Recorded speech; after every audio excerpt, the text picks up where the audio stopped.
Perusahaan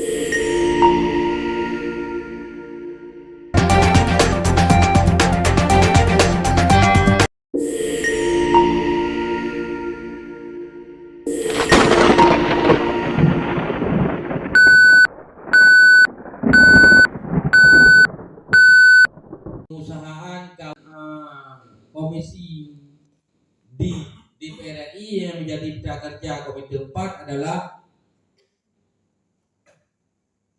Komisi 6, Komisi 7, Komisi 9, Komisi 11, dan Komisi 12.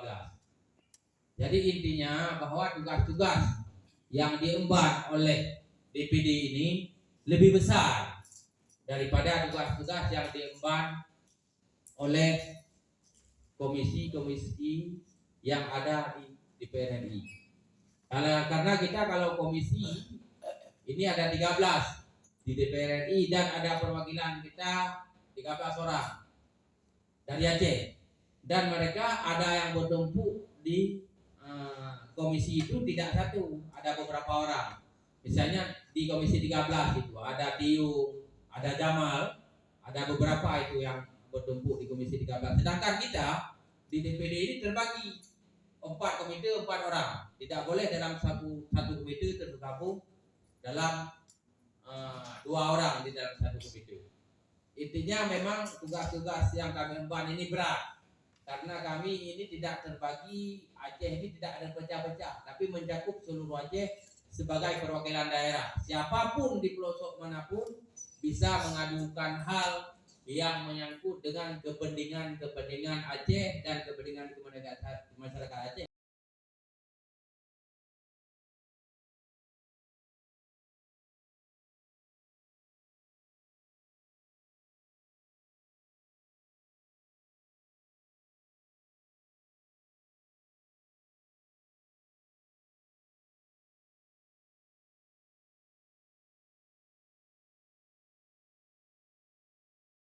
Dan mungkin satu lagi belum hadir di Haji Umar, ya, Bapak Sudirman. Kemudian juga yang saya hormati Kepala Kantor DPD RI Provinsi Aceh, Bapak Wahyu, dan juga seluruh rekan-rekan wartawan media cetak ataupun elektronik yang telah hadir ke sini pada hari ini. Saya hanya memperkenalkan diri. Kami mungkin sudah tahu namanya Tengku Ahmada MZ. MZ ini bukannya anak dari MZ. Jadi kami pada tanggal 1 Oktober kemarin sudah dilantik sebagai anggota DPD RI perwakilan dari Aceh, kami berempat. Kemudian 1 bulan setelah pelantikan kami kemarin, kami sudah melaksanakan tugas-tugas yaitu Lemhanas telah kami selesaikan. Kemudian juga alat kelengkapan di DPD itu ada yang wajibnya, ada yang sunatnya. Saya ambil yang wajib 1, yang sunat 1 pada ya. Yang wajibnya di komite.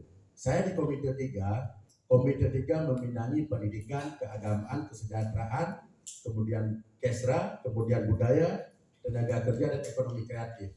Itu yang wajib. Memang setiap anggota itu harus ambil. Kalau di DPR itu komisi ya, Pak Adar ya. Kalau di DPR, DPR itu komisi. Tapi kalau di DPD itu komite. Saya di komite 3. Kemudian satu lagi yang sunatnya saya ambil di BKSP. BKSP itu Badan Kerjasama Parlemen antar parlemen, ya, antar parlemen menjalin kerjasama untuk mengembangkan dan meningkatkan hubungan persahabatan antara DPD dengan lembaga sejenis pemerintah maupun di lembaga non pemerintah, baik secara bilateral maupun multilateral, ya, hubungan parlemen luar negeri dengan Indonesia. Kemarin juga kami di DPD menerima kunjungan kerja dari Perdana Menteri Duta Besar dari Ceko, ya, kerjasama Duta Besar Ceko dengan Indonesia.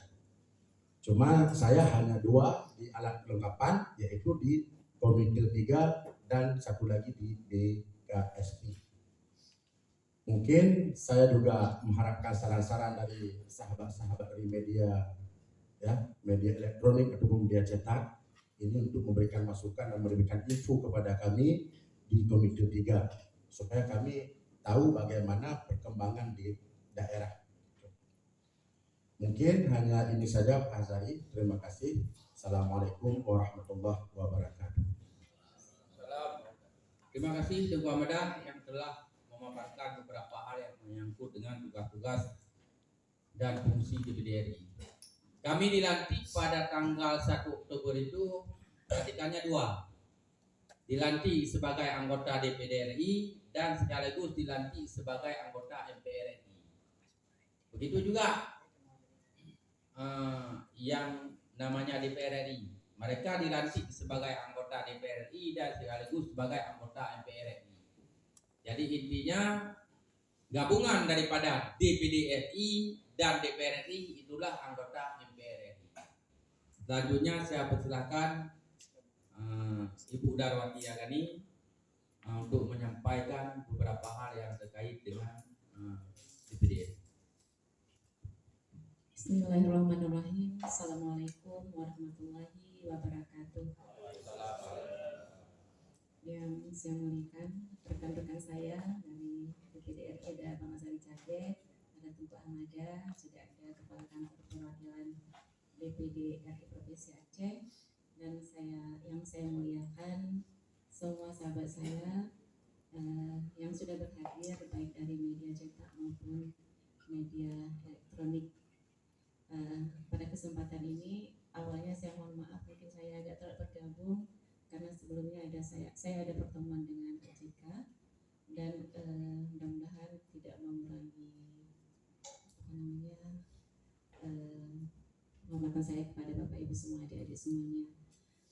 Sebenarnya tadi Bang Azari Cage sudah menjelaskan banyak tentang DPD RI. Tapi perlu diketahui DPD RI sesuai dengan aturannya adalah merupakan lembaga yang mempunyai fungsi legislasi, pengawasan, penganggaran yang dijalankan dalam kerangka fungsi representasi. Kami sadar bahwa harapan masyarakat Aceh kepada kami itu terlalu tinggi, karena masyarakat Aceh menganggap kami adalah orang yang mereka pilih sebagai perwakilan kami di Senayan. Tapi pada prinsipnya kami bukanlah orang yang bisa mengeksekusi semua keinginan masyarakat. Kami menampung semua keluhan-keluhan masyarakat yang akan kami perjuangkan di sana. Intinya banyak-banyaklah berbicara di sana. Walaupun mungkin kami dibagi dalam 4 komite 1, 2, 3, dan 4. Mungkin ada yang bertanya, kenapa Bu Dar nggak ngambil komite 3 yang di situ ada komite yang membenahi pendidikan, perempuan, dan lain sebagainya. Tapi pada prinsipnya komite 1, komite 2, komite 3 kami saling berkoordinasi. Apapun permasalahannya, kami berusaha untuk tidak lanjuti. Apapun keluhan masyarakat, kami berusaha untuk tidak lanjuti semampu kami. Kami bukanlah orang yang hebat-hebat, tapi kami adalah orang yang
mungkin perlu diupdate. Itu saja. Untuk pertanyaan mungkin ada di kawan-kawan lain. Terima kasih.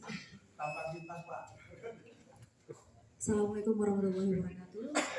Saya Cud Hardianti dari TVRI Aceh. Mungkin untuk pertanyaan nanti akan menyusul sembari diskusi. Cek, nama saya Rizky Fauzan, di media kontras.net, demikian. Assalamualaikum warahmatullahi wabarakatuh. Nama saya Risriyani, saya dari jempa.com. Assalamualaikum warahmatullahi wabarakatuh. Untuk kita undang ke Jakarta dalam pembahasan tersebut. Beberapa kali memang sudah ada pertemuan-pertemuan yang dilakukan baik dengan DPRA dan pendapat segala informasi yang menyangkut dengan kepentingan Aceh benar-benar disampaikan kepada kami. Tapi 5 tahun sekali. Tetapi kalau kita mau mempertegas UPA dan program UPA tentang pilkada tentu ada pasal yang mengikat yang perlu ke prolegnas agar ini benar-benar dibahas dan menjadi prolegnas prioritas di tahun 2025 ini.